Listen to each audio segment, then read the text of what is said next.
Hello there, welcome to the channel. Thank you as always for clicking play and coming back to this series in Football Manager 2019 with Estudiantes in Argentina. It's a huge game today. It's potentially a season-defining game, potentially a demoralising game as we head to La Bombonera. Boca Juniors are hosts. We beat them earlier in the season in an earlier episode, 4-3 in a bit of a ding-dong match. You can already see there's been a lot of games played today, so it's tightening up at the top. We're currently third, Boca are first. A couple of issues that I want to address before we get to the game. So you can see, as I say, Newell's in fourth have beaten Aldosivi 4-2 despite going down to 10 men. And Vélez on 4-1 at Independiente, who had two men sent off inside 27 minutes, which isn't good for them, is it? And what that means for the table is that we're 7 points behind Boca. And that's something that I'm going to come on to in a minute. We're 4 games in hand on them. We're 3 points behind Vélez, and we've got 6 games in hand on them. And we're level now with Newell's, but we've got 7 games in hand on them. So it's a very topsy-turvy table. Now, we're going to go into our schedule, and we're just going to catch up on a couple of results. So we beat Huracan 3-0. We beat Argentinos Juniors 3-1. And then we lost 3-2 against River in the Monumental. It was a really good game. We played really well. It was 2-2 going into injury time. And then Oscar Trejo, I think it was the highlight I expected to be the exit highlight. And instead he popped up and scored, which really, really annoyed me. Mainly because, if I could find it, earlier on in the season, we lost 4-2 at home to River, and as you can see, they scored 2 goals in stoppage time. So in both matches this season against River, we've been 2-2 going into stoppage time, and we've lost both games. It's absolutely galling. It really, really is. You can see also we have the Sudamericana Cup draw. A lot of teams in it. It's the first round. We are taking on Medellin of Colombia. I'm not going to go through all those fixtures. If you do want to have a look through them, feel free to pause and go nuts. That should be a very, very interesting game. Gone a bit too far back there. Right, back into the schedule. Now, as you can see, between Argentinos Juniors and the River game, we had 8 days. The Valentine's Day weekend, we didn't play. Everybody else played except ourselves and Aldo's Civi. Now, it's due to be a home game, and here it is all the way down here on the 11th of April. So why did we not play it? We were the only 2 teams that weekend in the Superliga that didn't play. So why is that? Why did we not play? Is it a glitch in the game? I mean, we're 2 years into the future. It's February 2021, so I have no idea what is going on.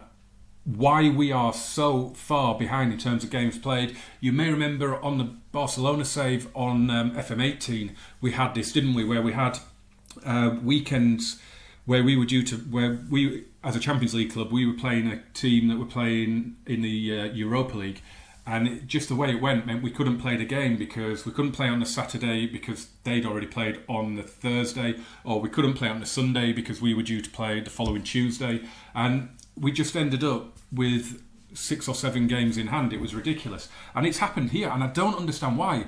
Aldosivi didn't play that weekend. They didn't have any cup games. There's nothing. There's no cup competitions going on at the minute.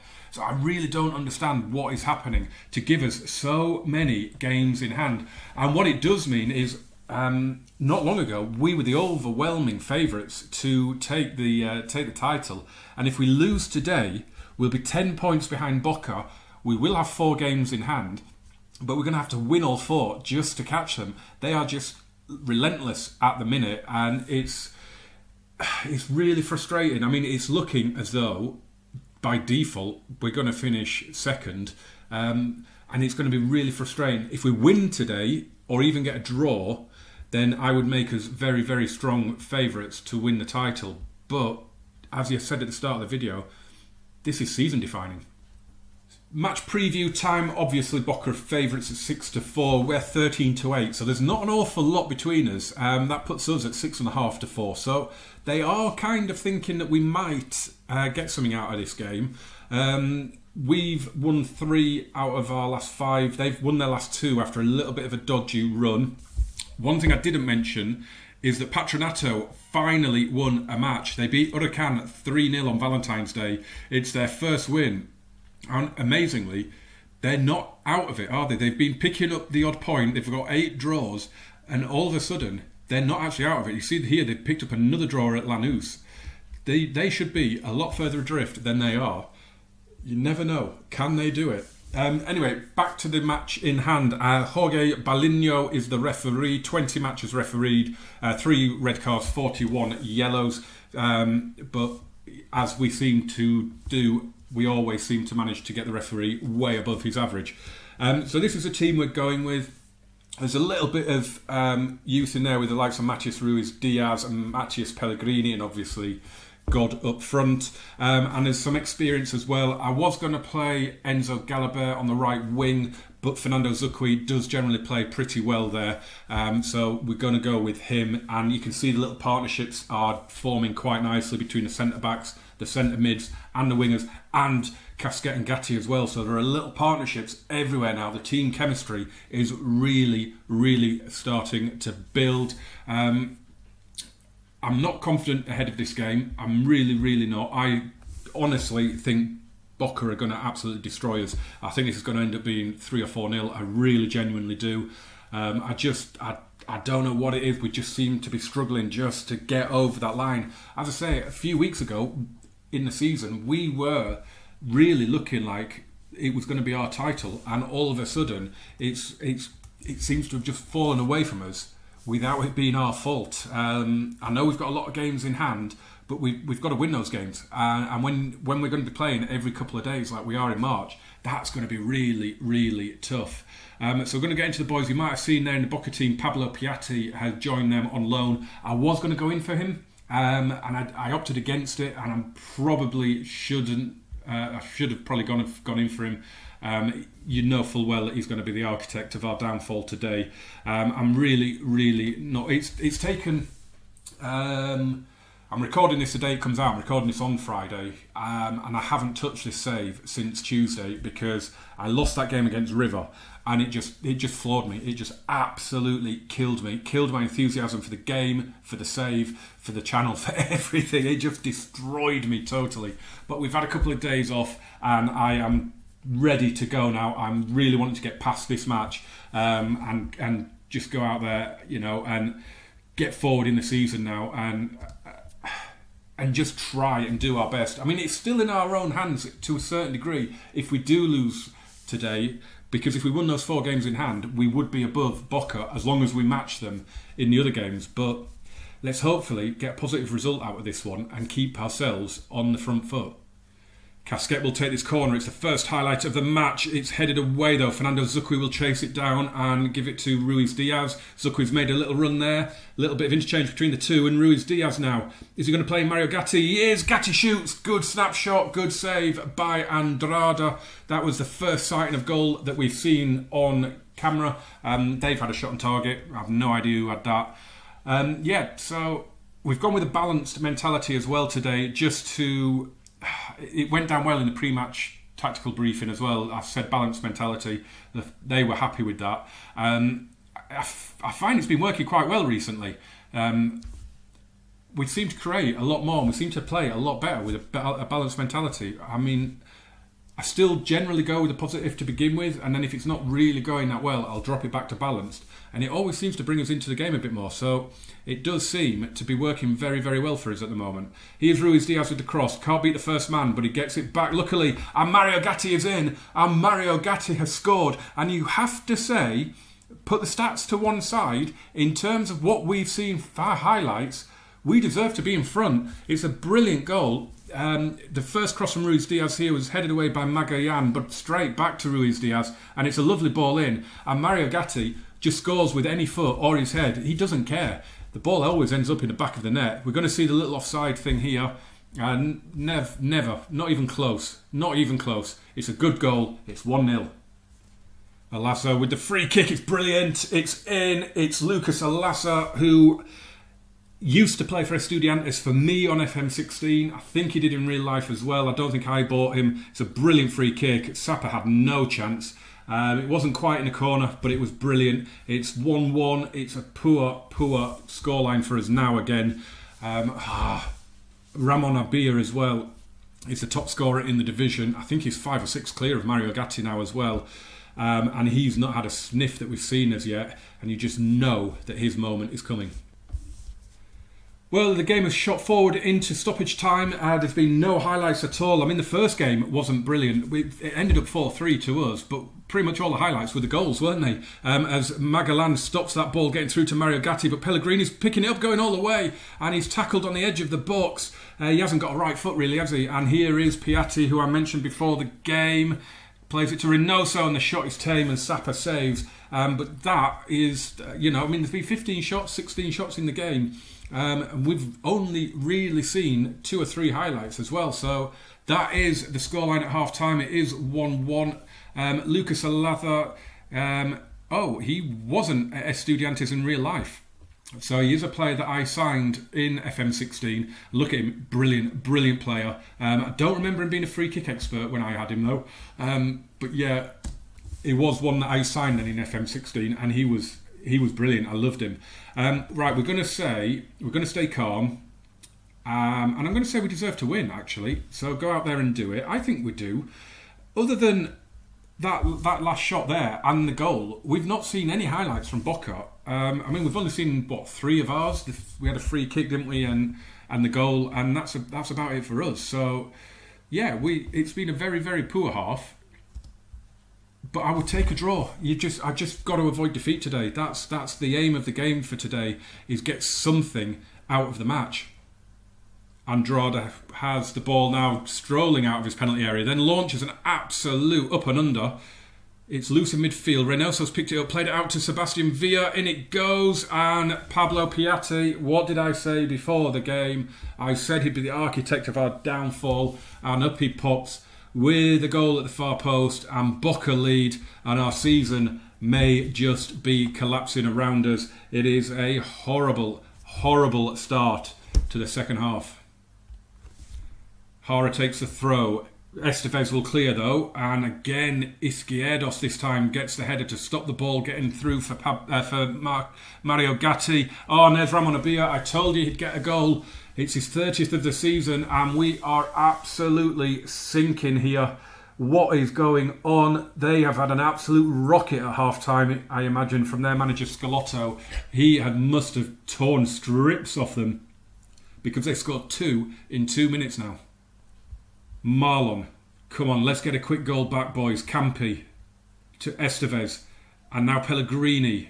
Lovely ball, looking for Mario Gatti. He's in, and Andrada denies him. He scored 2 brilliant goals in the first match when he was 1-on-1, and I thought he was going to do it again there. We could have really done with getting back into the game at that point, but nothing comes of the corner except potentially a counter-attack. Oh, but Ruiz Diaz has stolen it off Piatti, and they're getting forward in support. And Cascini, why did you hit that first time? The throw in for Boca, Jara. Nothing's happening. It's just flying through the clock. It's just ticking down. We've gone attacking. Abia is in again. Oh, what has happened there to Daniel Sapa? I mean, it was virtually straight at him, and we have just collapsed in this second half. We've gone more attacking. We've made a couple of substitutions. None of it really matters now. What was that from Daniel Sapa? That was absolutely shocking. So we have brought Gaston Paiva and Leonardo Fernandez on, but it matters not now, does it? We've gone attacking, and we've, as usual, when I go attacking, nothing happens for us in attack. Can we get something out of the game? Here's Zukwi, forward for Gatti. So we've brought on our third and final sub as well, as Pellegrini has the ball. Plays it in for Mario Gatti. Wraps his foot around that. It's a good hit and a very, very good save. Low to his left from Andrada. So we've brought on Julian Chico for Naul Estevez. Everyone's got such horrible ratings for us except for Gatti, who scored the goal. Here it goes to Paiva and Fernandez. To Paiva on his left foot. Brilliant save from Andrada, and we have done enough.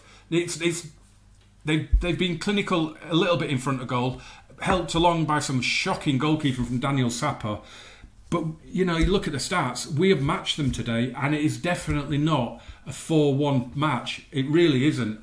We've seen very little of them other than the goals in the highlights, and it's just so frustrating that it seems to be insurmountable when you're taking on Boca in Argentina.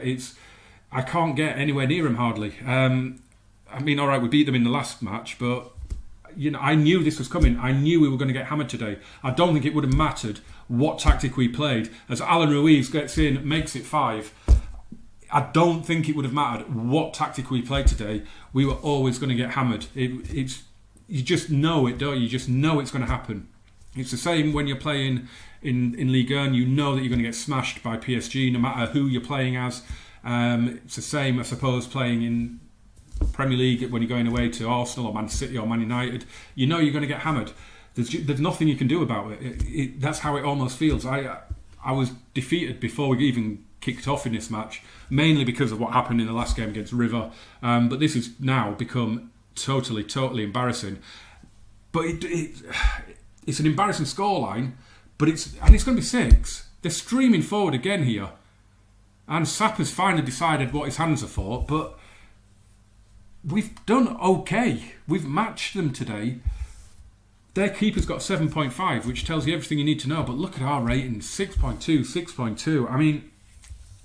We've been humiliated in terms of the scoreline, but I maintain we've done okay. And it's just ridiculous how badly this scoreline looks. Hopefully this is the exit highlight. If this goes to 6, I think you might see the first ever quit and reload on YouTube. But that's it.